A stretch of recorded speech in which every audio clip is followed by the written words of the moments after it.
یہ جگہ ظلمات ہے، یہاں سے کوئی انسان زندہ واپس نہیں جا سکتا۔ تم کون ہو؟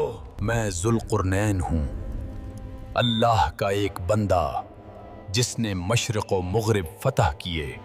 میں یہاں آب حیات کی تلاش میں آیا ہوں، اس کو تلاش کیے بغیر واپس نہیں جا سکتا۔ اے ذوالقرنین، تم اپنا وقت اور اپنے ساتھیوں کی جان ضائع کر رہے ہو۔ کیا تمہیں علم نہیں جو اس راستے میں داخل ہوا وہ کبھی واپس نہیں لوٹا؟ جناب علی، یہ جگہ خوفناک ہے، ہڈیاں اور کھوپڑیاں، کیا پھر بھی آگے جانا چاہیے؟ ذوالقرنین آگے بڑھتے ہیں اور اپنے سپاہیوں کو حوصلہ دیتے ہیں کہ خوف زدہ نہ ہوں۔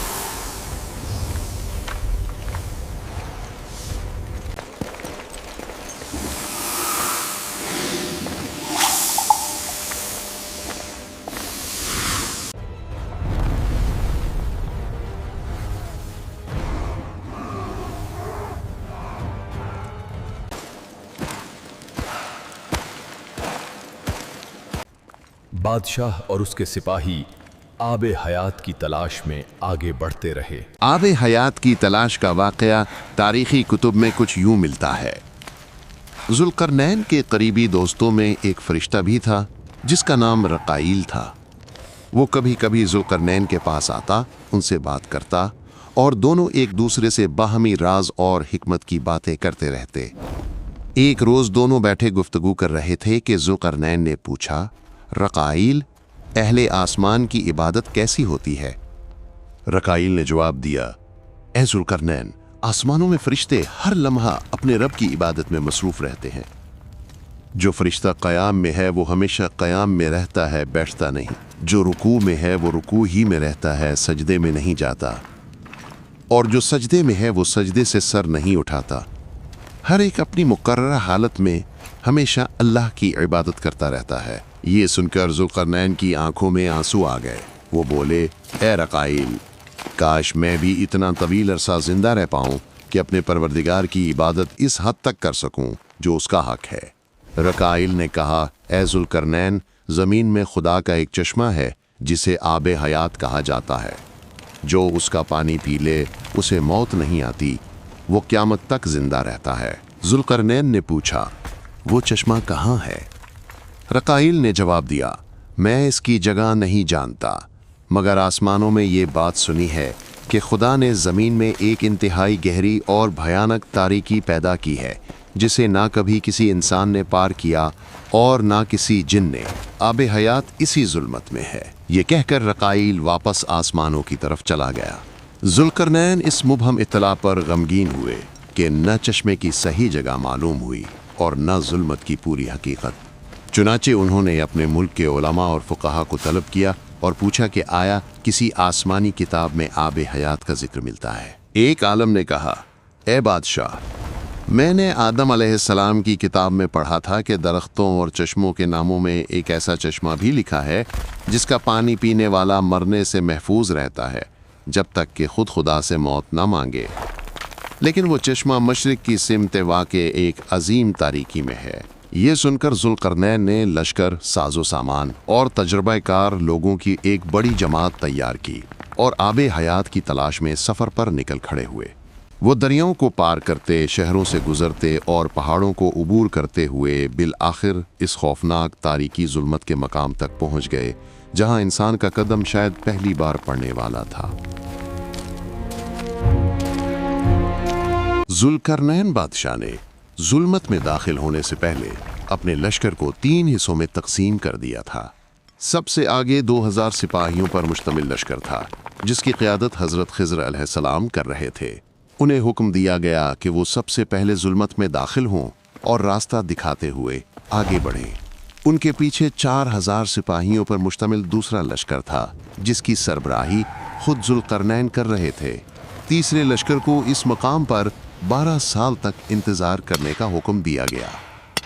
اگر اس مدت کے دوران پہلے 2 لشکروں کی کوئی خبر نہ ملتی تو انہیں سمجھ لینا تھا کہ وہاں سے کوئی زندہ واپس نہیں آیا، پھر وہ اپنے علاقے کو لوٹ جائیں۔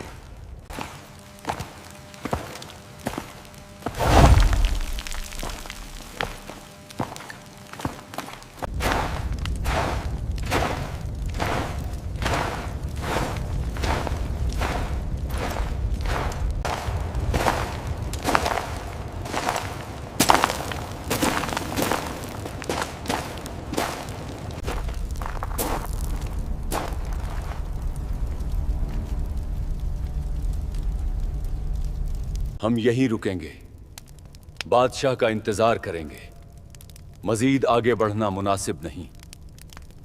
جب بادشاہ پہنچ جائیں پھر آگے جانے کا فیصلہ کریں گے، ابھی سب آرام کریں۔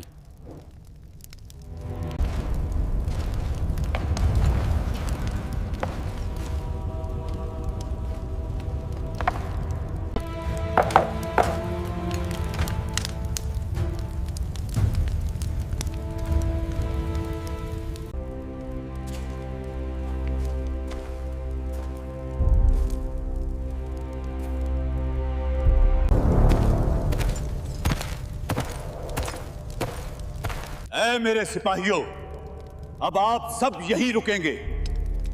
آگے 2 خطرناک راستے ہیں، لگتا ہے اب چشمہ قریب ہے۔ ایک راستے سے جناب خیزر، دوسرے راستے سے میں خود تلاش کروں گا۔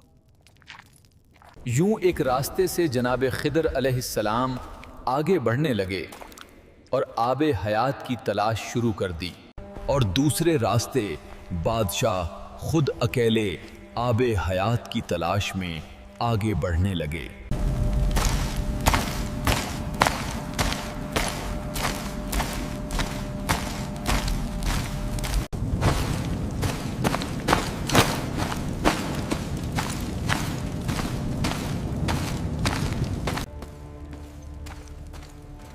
راستہ اب پہلے سے بھی زیادہ تنگ اور خوفناک ہو چکا تھا، مگر حضرت ذوالقرنین آگے بڑھتے رہے۔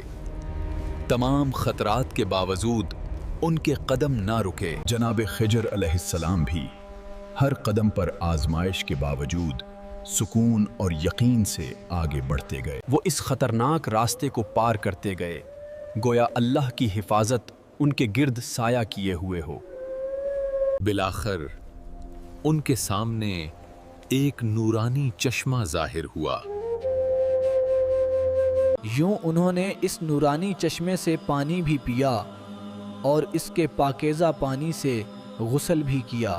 کہا جاتا ہے کہ اس آب حیات کی برکت سے جناب خیزر علیہ السلام آج بھی زندہ ہیں۔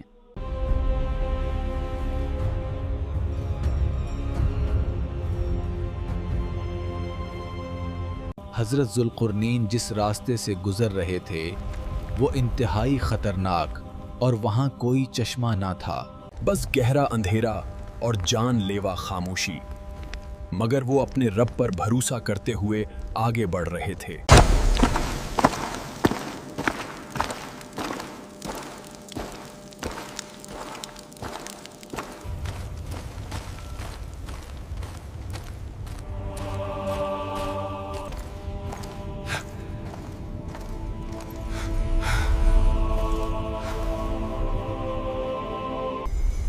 تم کون ہو؟ ایک وسیع دنیا جسے چھوڑ کر یہاں تک پہنچ گئے۔ میں ذوالقرنین ہوں، لیکن آپ کون ہیں اور یہاں کیا کر رہے ہیں؟ میں وہ فرشتہ ہوں جو قیامت کے دن سور پھونکوں گا، اسی قیامت کے انتظار میں ہوں۔ فرشتے سے ملاقات اور آب حیات کا پانی پیے بغیر واپسی کا واقعہ تاریخی کتب میں کچھ یوں ملتا ہے۔ حضرت ذوالقرنین کی نظر ایک خوشرو اور نورانی نوجوان پر پڑی جو سفید لباس پہنے ہوئے تھا۔